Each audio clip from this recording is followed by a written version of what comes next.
Teach TV நேயர்கள் அனைவருக்கும் வணக்கம். மீண்டும் ஒரு காணொளியில் உங்களை சந்திப்பதில் மகிழ்ச்சி அடைகின்றேன். நான் உங்கள் குணசுந்தர், டீச் டிவி 10. இன்றைய இந்த காணொளியிலே விளையாட்டின் ஊடாக விஞ்ஞானம் எனும் எண்ணக்கருவிலே 4வது காணொளியை இன்று நாங்கள் பார்க்க இருக்கின்றோம். எனவே இந்த 3 காணொளிகள் ஏற்கனவே வெளியிடப்பட்டிருக்கின்றன. விளையாட்டின் ஊடாக, அதாவது விளையாட்டாக விஞ்ஞானத்தை எவ்வாறு நாங்கள் கற்றுக்கொள்வது, விளையாட்டின் ஊடாக, இந்த விளையாட்டான செயற்பாட்டின் ஊடாக எவ்வாறு கற்றுக்கொள்வது என்ற அந்த தொடராக இந்த காணொளி 4வது காணொளியாக வெளிவருகின்றது. எனவே இன்றைய இந்த காணொளியை பார்த்து அது தொடர்பான உங்களுடைய கருத்துக்களை கமெண்ட் பாக்ஸில் இட்டு லைக் பண்ணி ஷேர் பண்ணி அவற்றிலிருந்து நீங்கள் பயன்பெற வேண்டும் என கேட்டுக்கொண்டு, இன்றைய இந்த காணொளியிலே நாங்கள் பார்க்க இருப்பது என்னவெனில், வழி, அதாவது வாயுவின் மூலம் இயங்குகின்ற ஒரு விளையாட்டு பொருள். அது நீங்கள் தேவையான வடிவங்களில் உங்களுக்கு தேவையான வகையிலே அந்த விளையாட்டு பொருட்களை ஆக்க முடியும். எனவே அவ்வாறான ஒரு எளிய ஒரு விளையாட்டு பொருளை உங்களுக்கு நான் ஆக்கி காட்ட இருக்கின்றேன்.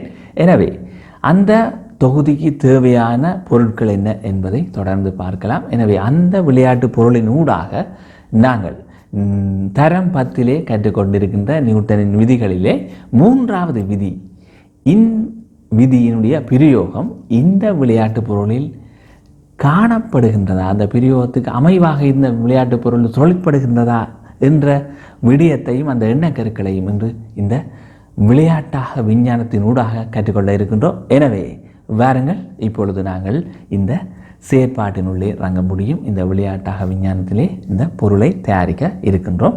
எனவே இன்றைய இந்த காணொளியை ஆரம்பம் முதல் இறுதி வரை நீங்கள் முதல் ஒரு தொகுதி, அடுத்து இன்னும் ஒரு தொகுதி ஆக்க இருக்கின்றோம். எனவே 2 வகையையும் பார்த்து அதில் இருக்கின்ற விளக்கங்களை பெற்று, எண்ணக்கருக்களை சரியாக பெற்று, பிரயோகங்கள் சரியாக இருக்கின்றதா என்பதை நீங்களும் ஒரு தடவை உன்னிப்பாக அவதானித்து, ஆரம்பம் முதல் இறுதி வரை அவதானித்து உங்களுடைய கருத்துக்களையும் பதிவு செய்யுங்கள் என கேட்டு இன்றைய இந்த காணொளியினுள் செல்லலாம் வாங்க.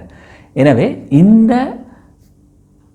பொருளினுடைய ஆக்கத்திற்கு தேவையான பொருட்கள் என்ன என்பதை பார்ப்போம். எனவே தேவையான பொருட்களாக பலூன், சோடா போத்தல் மூடிகள், நூல், சலோ டேப், பேனை குழாய், குச்சிகள் ஆகியன தேவையான பொருட்களாக இருக்கின்றன. இன்னும் ஒரு வகையிலே நாங்கள் இவற்றை பிரித்து இதற்காக பயன்படுத்துகின்ற உபகரணங்கள் இங்கே எங்களுக்கு தேவையாக இருக்கின்றது இந்த பொருட்களை ஆக்குவதற்கு. எனவே அந்த உபகரணங்களை பார்க்கலாம். அதிலே முதலாவதாக துளை இடுகின்ற கூர் கொண்ட அந்த பகுதி கருவி ஒன்று, அடுத்து மெழுகுதிரி, தீப்பெட்டி, பிளேட் கத்தி, கத்தரிக்கோல், சாண்ட் பேப்பர், எங்களுடைய வால் பிளேட். இந்த கருவிகள் அனைத்தும் எங்களுக்கு தேவையாக இருக்கின்றன. எனவே இன்றைய இந்த தேவையான கருவிகளை பயன்படுத்தி எவ்வாறு இந்த பொருளை ஆக்கலாம் என்பதை பார்ப்போம். அந்த வகையிலே ஆக்குவதற்கு தேவையான இன்னும் ஒரு பொருளாக இந்த வீட்டிலே பயன்படுத்தப்படுகின்ற கழிக்கின்ற இந்த ரெஜிஃபோம் பொருட்களுடன் வருகின்றதிலே வெட்டி ஒரு சிறிய துண்டு ஒன்றை நான் இங்கே எடுத்திருக்கின்றேன். இது என்னுடைய இயக்கத்துக்குரிய ஒரு பொருளுக்கு பயன்படுத்தக்கூடிய ஒரு துண்டு ரெஜிஃபோமையின் உருவத்தை வெட்டி எடுத்திருக்கின்றேன். அதிலே அதோடு ரப்பர் பேண்டும் தேவையாக இருக்கின்றது. இந்த ரப்பர் பேண்டும் இந்த இதை நிலைப்படுத்துவதற்காக இங்கே இணைத்திருக்கின்றேன். எனவே தொடர்ந்து நாங்கள் இந்த காணொளியிலே இன்றைய விடயத்தை அவதானிக்கலாம். முதலாவதாக நாங்கள் இந்த சில்லுகளாக பயன்படுத்த இருக்கும் இந்த சோடா மூடிகளுக்கு ஓட்டை, மத்திய பகுதியிலே ஓட்டை இடுகள், அதுக்கு துளையிடும் கருவி இருக்கின்றது. இதனை நாங்கள் வெப்பப்படுத்தி இங்கே துளையிட இருக்கின்றோம்.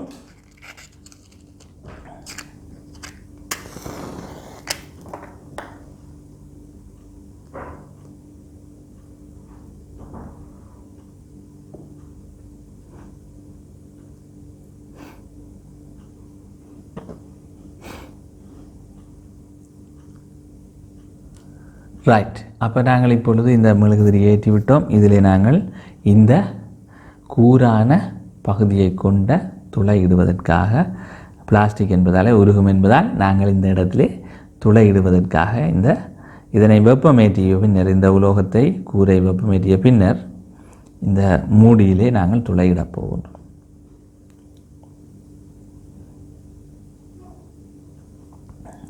இதிலே மையப்பகுதியிலே நாங்கள் இந்த துளையை இட வேண்டும்.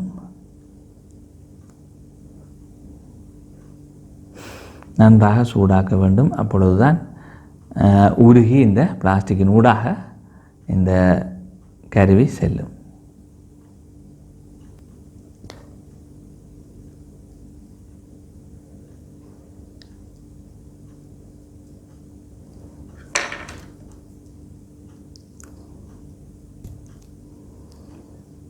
இவ்வாறு இணைத்து பெற வேண்டும்.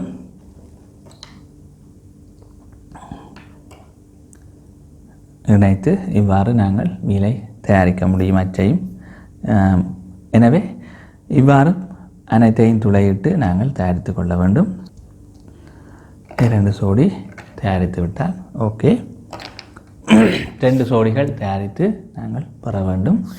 அடுத்து நாங்கள் இதிலே இந்த அளவுக்கு ஏற்ப இதைத்தான் நாங்கள் எங்களுடைய வாகன இயக்கமாக பயன்படுத்த போகின்றோம். எனவே இதனுடைய சைஸுக்கு ஏற்ற மாதிரி பேனை குழாயை வெட்டி எடுத்தல். அதில் ஒரு குழாய் வெட்டி எடுத்திருக்கின்றேன். இதேபோல் இன்னும் ஒரு குழாயை அளவீடு எடுத்திருக்கின்றேன். வால் பேச்சினால் அறுத்து எடுக்க வேண்டும்.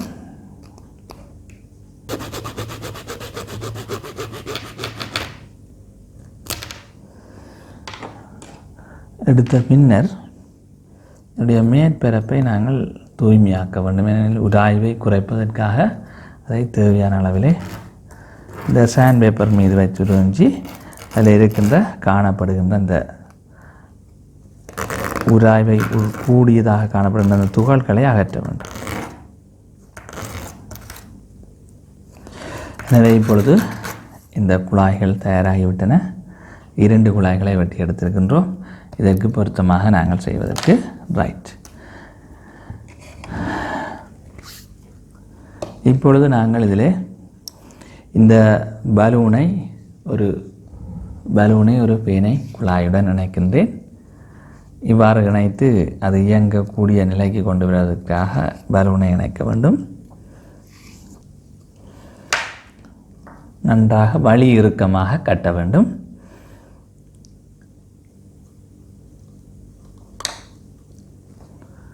இவ்வாறு இறுக்கமாக கட்டி பலூனை ஊதக்கூடிய நிலையிலே வைத்திருக்க வேண்டும். எனவே வழி இறுக்கமாக இருக்கான்னு பரிசோதித்து பார்க்க வேண்டும்.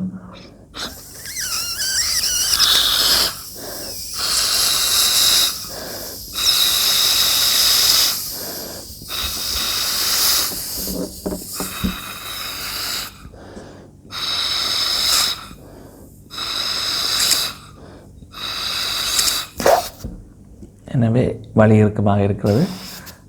இதை நாங்கள் பரிசோதித்து பார்த்தாகிவிட்டது. இது ஒரு கட்டமைப்பை உருவாக்கி இருக்கின்றோம். எனவே இதன் ஊடாக ரைட்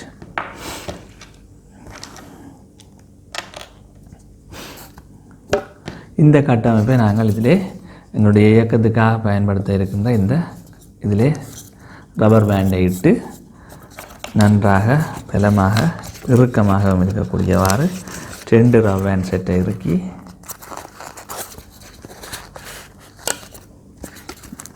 நாங்கள் இயங்குகின்ற போதும் இதை ஊதக்கூடிய மாதிரி பிடித்து ஊதக்கூடிய கட்டமைப்பாக இதை உருவாக்கி இருக்கின்றோம். இத்தோடு இதை நாங்கள் இதிலே நிலைப்படுத்த வேண்டும். அப்பொழுதுதான் எங்களுக்கு அடுத்து நாங்கள் கீழே சில்லுகளை இணைக்க வேண்டும். சில்லு இணைப்பதற்காக நாங்கள் பயன்படுத்துகின்ற இந்த பேனை குழாய், அதுக்குள்ளே குச்சிகளை பயன்படுத்துவோம். எனவே இந்த கட்டமைப்புகளை இப்பொழுது நாங்கள் இதை நிலைப்படுத்தி விட்டோம். செலக்டேப்பால் இந்த குழாயை அதே மாதிரி அடுத்த பேனை குழாயை இங்கே நிலைப்படுத்த வேண்டும்.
தற்பொழுது நாங்கள் இந்த தயாரித்த 4 சில்லுகளை கொண்ட பலூன் பொருத்தப்பட்ட இந்த இயங்கு பொருளை, விளையாட்டு பொருளை, இந்த விளையாட்டு காரை இப்பொழுது இயற்கை பார்க்கலாம். நாங்கள் இதன் இயங்கு நிலையை பார்க்கலாம்.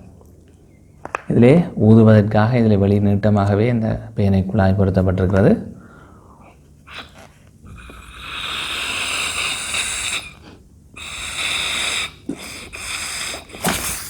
பாருங்கள், இப்பொழுது இதுக்குள்ளே இருக்கிற வழி நிரப்பப்பட்டிருக்கிறது. இந்த வழி பேனை குழாயின் வழியாக வெளிநோக்கி பின்னோக்கி தள்ளுகின்றது. தள்ளுவதனாலே வழி வெளிநோக்கி சீறி பாய்கின்ற போது அதற்கு எதிராக வழியினால், வெளியில் இருக்கின்ற இந்த வழியினால் ஒரு மறுதாக்கம் ஒன்று இந்த என்னுடைய விளையாட்டு காருக்கு வழங்கப்படுவதனால் கார் முன்னோக்கி இயங்குகின்றது, வழி பின்னோக்கி தள்ளப்படுகிறது. இதிலே கவனித்து கொள்ளுங்கள். ரைட், ஆரம்பித்த செய்து பார்ப்போம் வேலை செய்கிறதாண்டு. மிக நன்றாக வேலை செய்கின்றது. எனவே நேரடியாக நிலத்திலே இந்த பரிசோதனையை பரீட்சித்து பார்க்கலாம்.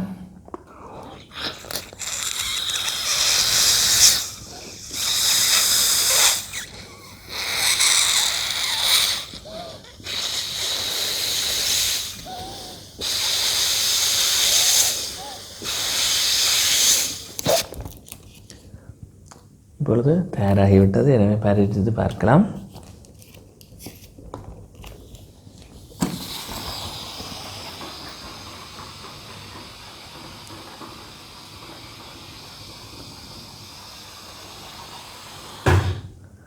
மோதி நிற்கின்றது.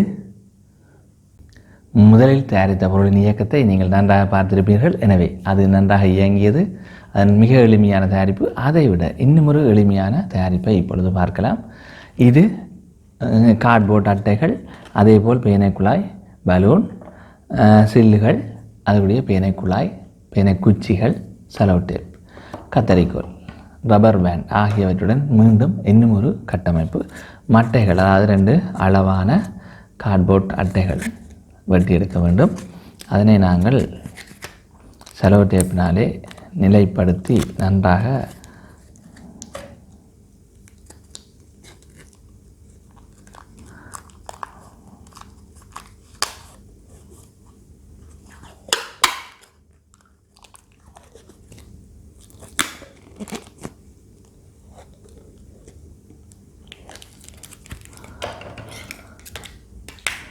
இவ்வாறு அதனுடைய பலத்தை அதிகரித்து மடியாதவாறு செலவு டேப்பினாலே சுற்றி தயாரித்தது. நாங்கள் இப்பொழுது ஏற்கனவே நாங்கள் பயன்படுத்தின இந்த எங்களுடைய பேனை குழாயை இங்கே பொருத்த வேண்டும். எவ்வாறு பொருத்துவது என்பதை பார்ப்போம். இந்த குழாய் ஊதுவதற்காக பின்னுக்கு நிற்க வேண்டும். அயனியமற்றதை நாங்கள் இங்கே பொருத்த வேண்டும். இதிலே நாங்கள் இன்னும் ஒரு ரப்பர் பேண்டையும் ஒரு ரப்பர் பேண்டால் இணைத்திருக்கின்றேன். இன்னும் ஒன்றை இணைத்து பார்க்கலாம். முதல்ல இதை இணைக்க வேண்டும். இதை நிலைப்படுத்த வேண்டும். இணைத்து நிலைப்படுத்த வேண்டும்.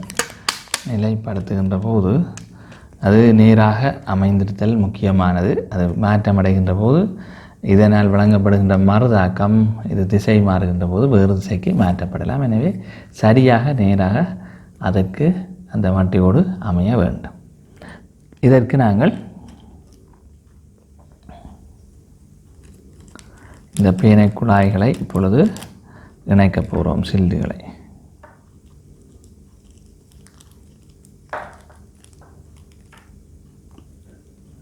இதை இணைக்கின்ற போது கவனமாக கையாள வேண்டும். ஏனெனில் சரியான முறையிலே அந்த பேனை குழாயினுடைய நிலை சரியாக இருக்கிறது. அதாவது சாய்வு இல்லாமல் இதற்கு செங்குத்தாக அமைய வேண்டும். இந்த தளத்திற்கு இந்த கார்ட்போர்டினுடைய நிலத்திற்கு செங்குத்தாக அமைய வேண்டும். அவ்வாறு செங்குத்தாக இருக்குமாறு இதை அமைக்க வேண்டும். அடுத்ததை நாங்கள் இணைக்கலாம்.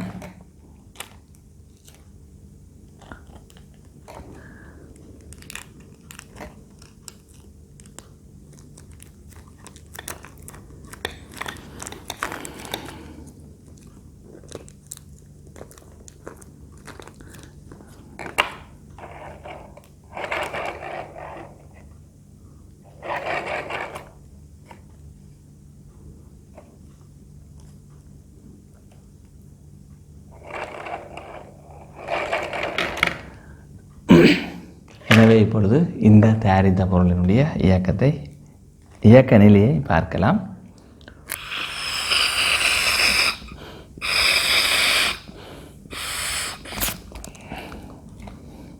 பாருங்கள், மிக வேகமாக இயங்குகின்றது. எனவே இதனுடைய இயக்கத்தை நாங்கள் நிலத்திலே எவ்வாறு அமைந்திருக்கிறது என்பதை பார்க்கலாம். எனவே இதனை பரிசீலித்து பார்க்கலாம்.